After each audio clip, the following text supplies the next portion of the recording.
सो hey everyone, welcome back. तो भाई क्या हाल चाल है हम सभी के। तो यार आज की क्लास में हमने पढ़ना है फाइनेंशियल स्टेटमेंट चैप्टर को। इस चैप्टर को यार बहुत बच्चे फाइनल अकाउंट्स भी बोलते हैं। तो इसमें हमें मेनली क्या समझना है, trading account, profit and loss account और बैलेंस शीट। ठीक है, तो बहुत ही ईजी चैप्टर है। इसके साथ साथ मैं कॉन्सेप्ट वीडियोस भी बना रहा हूँ, तो यार उनको जरूर समझना है, उनको आपने जरूर देखना है।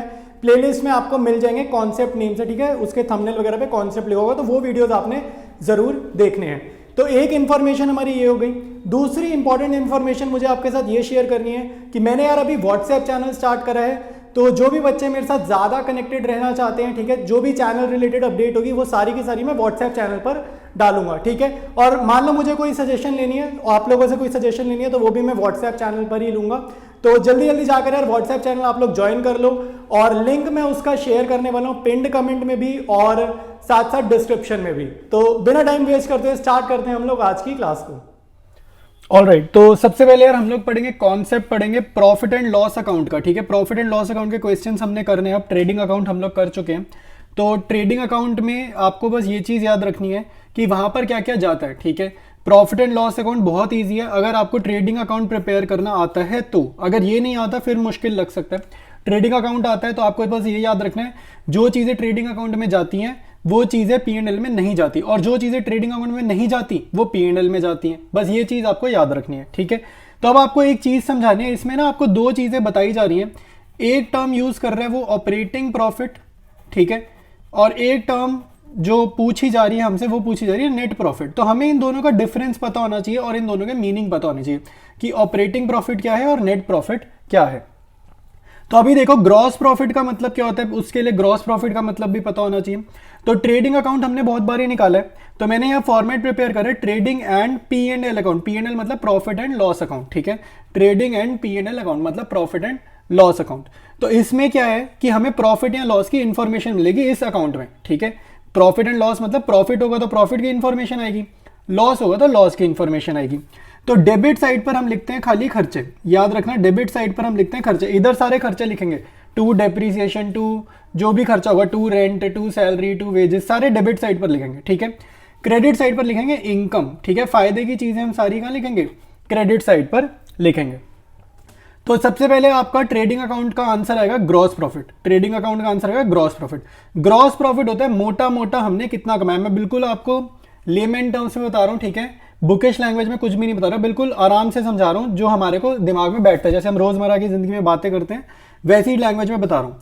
ग्रॉस प्रॉफिट होता है कि मोटा मोटा आपने कितना कमाया। ठीक है, तो जो ग्रॉस प्रॉफिट होता है ना, सपोज करो ग्रॉस प्रॉफिट मेरा आ गया 50,000, तो इसमें ना अभी बहुत सारे खर्चे ऐसे हैं जो अभी मैंने माइनस नहीं करे, मैंने बड़े बड़े खर्चे माइनस करे। ठीक है, जैसे एक एग्जांपल लेते हैं, तो एग्जांपल ये हो गया कि आपने मान लो कोई प्रोडक्ट लिया। ठीक है, मैं एक शीट पर एग्जांपल लिखता हूं।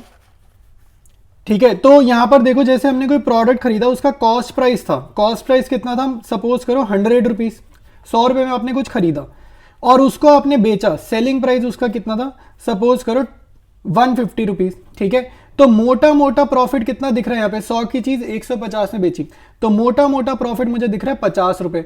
तो इसको बोलते हैं ग्रॉस प्रॉफिट। ठीक है, इसको क्या बोलते हैं, ग्रॉस प्रॉफिट। तो ये मेरा एग्जांपल है कि ऐसे एग्जांपल में, ये मेरा एग्जांपल है कि मोटा मोटा मैंने जो कमाया वो ग्रॉस प्रॉफिट था 50 रुपए का। तो हमारा ग्रॉस प्रॉफिट यहाँ पर एग्जांपल में 50,000 लिया मैंने ऐसे इमेजिनरी। तो बेसिकली मैं आपको ग्रॉस प्रॉफिट का मीनिंग बता रहा हूँ। अब इसमें दिक्कत ये कि ग्रॉस प्रॉफिट में से ना अभी बहुत सारे खर्चे मुझे माइनस करने। ठीक है, अब ये खर्चा ऐसे हो सकता है जैसे जिस शॉप में मैं काम कर रहा हूँ वो शॉप रेंट की हो, तो रेंट का खर्चा माइनस करना है। मेरे पास एक एम्प्लॉय होगा, ठीक है, हमने एक लड़का रखा होगा काम पर, ठीक है, तो वो सैलरी, ठीक है, तो उसकी सैलरी हो गई। ठीक है, कभी कभी हमारे को सामान को इधर से उधर ले जाने का डिलीवरी के चार्जेस पे करने पड़ सकते हैं खुद से, तो डिलीवरी चार्जेस मतलब कार्टेज वगैरह, ठीक है, इनका खर्चा। ठीक है, कार्टेज आउटवर्ड्स होता है ना, कार्टेज आउटवर्ड्स भी होता है, इनवर्ड्स भी होता है। इनवर्ड्स तो यहाँ आ जाएगा ट्रेडिंग में, आउटवर्ड्स कहाँ जाएगा, P&L में। तो ऐसे बहुत सारे खर्चे जो अभी इस ग्रॉस प्रॉफिट में से माइनस नहीं करे, तो वो सारे खर्चे मुझे यहाँ से माइनस करने। अब तुम कहोगे यार ये तो 50 रुपए है, 50 रुपए भाई पर प्रोडक्ट है ना, एक प्रोडक्ट है, ये तो वन प्रोडक्ट का है, वन। ऐसे मैंने मान लो हजारों बेचे हो, हजारों बेचोगे तो प्रॉफिट भी हजारों लाखों में चला जाएगा, तो फिर ये सारे खर्चे निकल जाएंगे ना। तो ये तो मैंने एक पीस का, एक यूनिट का बात कर रहा हूं, मैं तो अभी एक यूनिट की बात कर रहा हूं, कोई एक यूनिट थोड़ी बेचेगा, बेचेगा तो बंदा बहुत सारी यूनिट्स, तो ये सारे खर्चे निकल जाएंगे। ठीक है, अब आपको देखो ग्रॉस प्रॉफिट का मीनिंग समझ आ गया कि मोटा मोटा हमने कितना कमाया और उसमें से भी बहुत सारे खर्चा भी माइनस करने हैं। ठीक है, तो अब आप आगे फॉर्मेट देखो, तो ग्रॉस प्रॉफिट को मैंने यहाँ कॉपी करा, ये साइड चेंज करके कॉपी करेंगे और यहां से जो है ना बेटा, यहां से ना आपका P&L अकाउंट स्टार्ट हो गया, ये ना ज्वाइन करा हुआ है, ट्रेडिंग ऑन P&L हमने ज्वाइन करा हुआ है, एक साथ बना रहे, ज्वाइन मतलब एक ही अकाउंट में दोनों बना रहे हैं। तो यहां से ये जो है ना डबल लाइंस, इसके नीचे जितना भी दिख रहा है ना, ये इसके नीचे जितना भी दिखेगा ना, ये आपका P&L अकाउंट स्टार्ट हो गया। ठीक है, तो 50,000 रुपए मैंने मोटा मोटा कमाया और इसमें से अब मैं और खर्चे माइनस करूंगा, तो और खर्चे माइनस करूंगा तो मैंने यहां पर लिखा ऑपरेटिंग एक्सपेंसेस। ऑपरेटिंग एक्सपेंसेस का मतलब है वो खर्चे जो मेरे काम से रिलेटेड है, जैसे मेरी शॉप अगर रेंट पे है तो ये एक ऑपरेटिंग एक्सपेंस है। ठीक है, ऑपरेटिंग मतलब जो मेरा काम है उससे रिलेटेड खर्चा, ऑपरेशन मतलब जो मेरा काम है उससे रिलेटेड खर्चे को बोलते हैं ऑपरेटिंग एक्सपेंसेस। तो 50,000 में से अगर मैं ऑपरेटिंग एक्सपेंसेस माइनस करूंगा, जैसे रेंट हो गया शॉप का, मेरी दुकान में जो लड़का काम कर रहा है जिसको हम छोटू बोल देते हैं उसकी सैलरी हो गई। ठीक है, तो डिलीवरी चार्जेस हो गए, ये सारे क्या है ऑपरेटिंग एक्सपेंसेस हैं। ठीक है, तो लेट से 50,000 में से ये ऑपरेटिंग खर्चे हमने 10,000 के माइनस करे, तो ग्रॉस प्रॉफिट में से अगर मैं ऑपरेटिंग एक्सपेंसेस माइनस करूंगा ना, तो जो मेरा आंसर आता है उसको हम बोलते हैं ऑपरेटिंग प्रॉफिट। ठीक है, ऑपरेटिंग प्रॉफिट मतलब जो तुम्हारे काम से रिलेटेड खर्चे थे सिर्फ वही हटाओ ग्रॉस प्रॉफिट में से, तब जो कमाई निकल के आएगी वो क्या होगी, ऑपरेटिंग प्रॉफिट। तो हमारे एग्जाम्पल में, इमेजिनरी एग्जाम्पल में हमारा ऑपरेटिंग प्रॉफिट कितना निकल के आ रहा है 40,000, तो ये मैं यहां लिख देता हूं। तो यहां पर मेरा ऑपरेटिंग प्रॉफिट कितना निकल के आ रहा है 40,000, और इसका ये फॉर्मूला भी समझ में आ जाएगा अब आपको, बुक में तो डायरेक्ट गिवन है, मैंने आपको समझा दिया कैसे निकला। ग्रॉस प्रॉफिट में से ऑपरेटिंग एक्सपेंसेस माइनस कर देंगे। ठीक है, माइनस कर देंगे ऑपरेटिंग एक्सपेंसेस। ठीक है, तो ये हमारा फॉर्मूला नंबर 1 है जो बुक में गिवन है। अब मान लेते हैं हमें कोई ऑपरेटिंग इनकम हुई है, मतलब काम रिलेटेड ही हमारा कोई इनकम हुआ है। ऑपरेटिंग इनकम मतलब जो हम काम कर रहे हैं वहीं से 4 पैसे कमाए। ठीक है, तो ये सपोज करो 500 है। ठीक है, तो वो इस फॉर्मूला में ऐड कर देंगे ऑपरेटिंग इनकम। इनकम क्या करेगी, मेरी कमाई को बढ़ा देगी ना, इनकम मेरी कमाई को बढ़ा देगी, तो ऐड कर देंगे। तो आपका वैसे तो ऑपरेटिंग प्रॉफिट का फॉर्मूला ये हो जाएगा, और बुक में जो फॉर्मूला लिखा है ना वो सिर्फ इतना ही गिवन है ऑपरेटिंग एक्सपेंसेस तक, बट मैंने आपको ये एडिशनल बात बता दी है कि ऑपरेटिंग इनकम भी इसमें ऐड होती है, अगर क्वेश्चन में गिवन हो तो ऐड कर देना। ठीक है, अभी एग्जांपल्स लिखवा दूंगा, ऑपरेटिंग एक्सपेंसेस के एग्जांपल क्या है, ऑपरेटिंग इनकम के एग्जांपल्स क्या मैं बता दूंगा, बट बुक में इतना ही फॉर्मूला है ऑपरेटिंग एक्सपेंसेस तक। तो ये आपका फॉर्मूला नंबर 1 हो जाएगा ऑपरेटिंग प्रॉफिट कैलकुलेट करने का। अब आगे समझते हैं।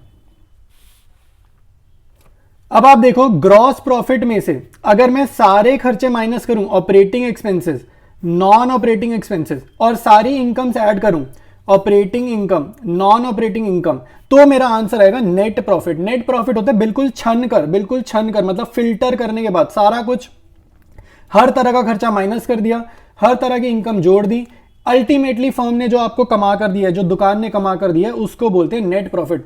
नेट प्रॉफिट अगर आपका निकल के आया सपोज करो 30,000 रुपीज, तो इसका मतलब है अब कोई भी खर्चा नहीं बचा जिससे ये प्रॉफिट मेरा और कम हो सके, मैंने सारे खर्चे काट दिए, तो नेट प्रॉफिट मैं पूरा का पूरा अपनी शॉप से निकालकर 30,000 रुपए शॉप से निकालकर घर ले जा सकता हूं, मतलब मेरे पास ऑप्शन है कि मैं घर ले जा सकता हूं इस पैसे को। ठीक है, तो यहां पर आपका फॉर्मूला जो बन रहा है ना, आपको ध्यान से देखो, एक चीज मैं समझाता हूं, ठीक है, ध्यान से समझना।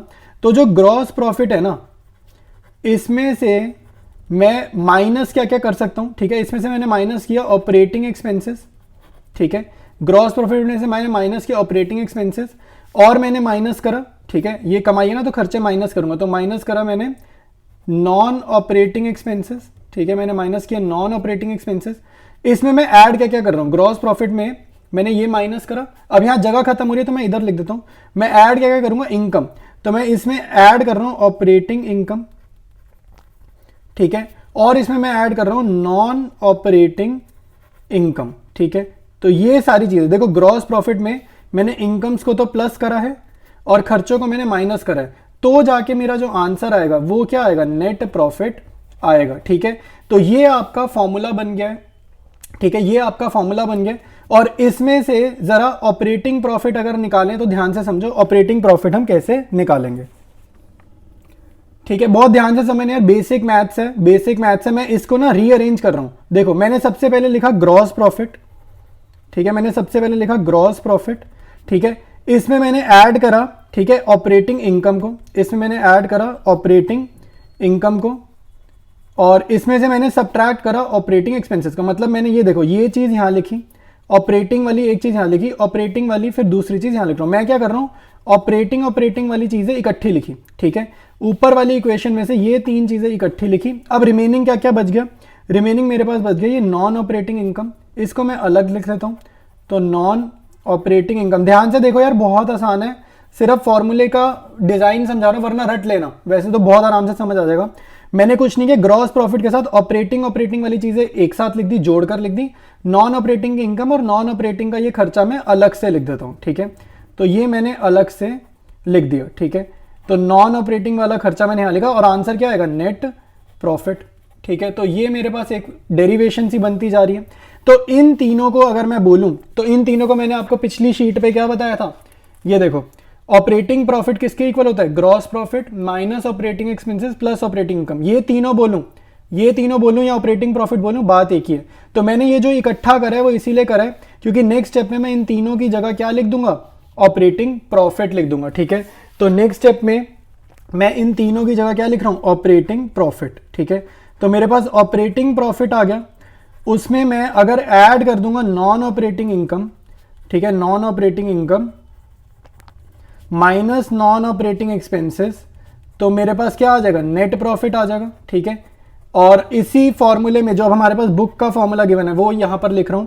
तो ऑपरेटिंग प्रॉफिट मेरा क्या आएगा, ये मैं लिखा ऑपरेटिंग प्रॉफिट, ठीक है।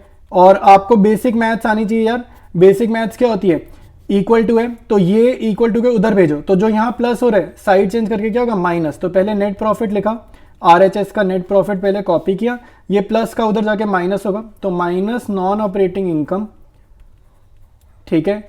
और ये जो माइनस हो रहा है इधर जाके प्लस होगा, प्लस नॉन ऑपरेटिंग एक्सपेंस, ठीक है। तो ये जो है आपका फॉर्मूला है, ठीक है, जो मैंने आपको डिराइव करके दिखा दिया है, बुक में डायरेक्टली गिवन है, मैंने आपको इसकी डेरिवेशन करके दिखाई है। तो आपको डेरिवेशन नहीं समझ आई तो भाई एक बार ही पीछे जाकर देखो, मैं सजेस्ट करूंगा, ठीक है, नहीं तो ये लर्न कर लो। तो एक आपका ये फॉर्मूला हो जाएगा और दूसरा आपका ये फॉर्मूला हो जाएगा, ठीक है। तो ये जो दो फॉर्मूलाज आपको स्क्रीन पर दिख रहे हैं, ये दोनों फॉर्मूले आपके ऑपरेटिंग प्रॉफिट ही निकाल कर देंगे, दोनों अलग अलग नहीं है, दोनों सेम ही है, जो आपको ऑपरेटिंग प्रॉफिट निकाल कर देंगे। तो दोनों ही लर्न कर लेना, एग्जाम अगर टफ आएगा तो कोई भी एक फॉर्मूला हमारे को वहां पर हेल्प करके आंसर दिला देगा। डेरिवेशन समझाने के लिए बताइए, एग्जाम में डेरिवेशन नहीं आने वाली। अब मूव करते हैं आगे। अब फटाफट से मैं आपको एग्जांपल्स बता देता हूं। ऑपरेटिंग एक्सपेंसेस के एग्जांपल्स क्या ये पता होने चाहिए, ये हमें क्वेश्चन में आइडेंटिफाई करने पड़ेंगे। तो ऐसे ही operating, non operating expenses, income, सबके एग्जांपल ये लर्न कर लेना, ठीक है, बहुत इंपॉर्टेंट है। मैं समझा देता हूं। ऑपरेटिंग एक्सपेंसेस मतलब जो मेरा मेन बिजनेस है, जो मेरी मेन एक्टिविटी है, जो मेरा काम धंधा है, ठीक है, उससे रिलेटेड क्या खर्चे हैं, स्टाफ की सैलरीज, दुकान का रेंट, इलेक्ट्रिसिटी एक्सपेंसेस, ये उससे रिलेटेड है। तो ये क्या है, ऑपरेशन, जो मैं काम करता हूं उसकी वजह से ये खर्च हो रहा है, तो ऑपरेटिंग एक्सपेंसेस। ऑपरेटिंग इनकम मतलब काम से क्या मेरी इनकम हुई, तो डिस्काउंट मिला भाई, डिस्काउंट मिल जाता है ना, कभी कभी हम पैसे दे रहे हैं अपने क्रेडिटर्स वगैरह को तो डिस्काउंट मिल जाता है, कमीशन मिल जाती है, ठीक है, कुछ हमने काम किया तो कमीशन मिल गई। तो ये ऑपरेटिंग इनकम में दो एग्जाम्पल्स हो गए। नॉन ऑपरेटिंग एक्सपेंसेस मतलब जो काम से रिलेटेड नहीं है, चैरिटी करना कोई काम होता है तो ये तो हम अपने लिए कर रहे हैं ना, अपनी सेटिस्फेक्शन के लिए कि भाई हम कुछ अच्छा काम भी करते हैं एक दिन में, तो चैरिटी कर ली। डोनेशन भी वही है कि मेंटल सेटिस्फेक्शन, ठीक है। और मान लो कुछ हमारा नुकसान हो गया मशीनरी बेचते हुए, loss on sale of fixed asset, machinery रोज रोज थोड़ी बेचते हैं, तो ये भी एक नॉन ऑपरेटिंग खर्चा है। लॉस बाय फायर, आग लग गई, ठीक है, दुकान में चोरी हो गई, लॉस बाय थेफ्ट, ये रोज रोज थोड़ी होती है और काम से रिलेटेड भी नहीं है, तो non operating expense. Similarly non operating income का एग्जांपल है इंटरेस्ट रिसीव्ड ऑन इन्वेस्टमेंट। मान लो कहीं तुमने पैसा इन्वेस्ट करके रखा हुआ था, वहां से आपको ब्याज आ गया, तो ये कोई काम थोड़ी, हमारा काम तो प्रोडक्ट बेचने का। 11th क्लास में हमारा जो भी बिजनेस होगा ना, हर बिजनेस में हम लोग क्या कर रहे हैं, हम लोग प्रोडक्ट सेल कर रहे हैं, ठीक है, हम लोग कुछ गुड्स बेच रहे हैं, ठीक है, हम लोग इन्वेस्टमेंट नहीं कर रहे, तो वहां से अगर ब्याज आया तो ये मेरी नॉन ऑपरेटिंग इनकम है। Gain on sale of fixed assets, मान लो कोई मशीनरी बेची, बिल्डिंग बेची, उसको बेचने में फायदा हो गया, हमारा काम ही नहीं है मशीनरी बिल्डिंग बेचने का, हमारा काम तो प्रोडक्ट सेलिंग का है। तो other than our main business अगर हमें कोई भी कमाई होती है, 4 पैसे कमाते हैं, तो वो नॉन ऑपरेटिंग इनकम होगा। तो ये मैंने आपको एग्जांपल्स लिखवाए हैं, ये एग्जांपल्स आपको याद होने चाहिए। तो अब हम स्टार्ट करेंगे क्वेश्चंस को। तो कॉन्सेप्ट वाला पार्ट ओवर है, अब हम स्टार्ट करेंगे क्वेश्चंस, और ये भाई देख लेना, ठीक है, कॉन्सेप्ट का वाला पार्ट एक बार फिर से देख लेना अगर नहीं समझ आया है तो। अब मैं सही बता रहा हूँ, समझ आएगा ना, बहुत अच्छा कॉन्फिडेंस आएगा आपको कि अकाउंट्स में कैसे gross profit, operating profit, net profit कैसे लिंक्ड है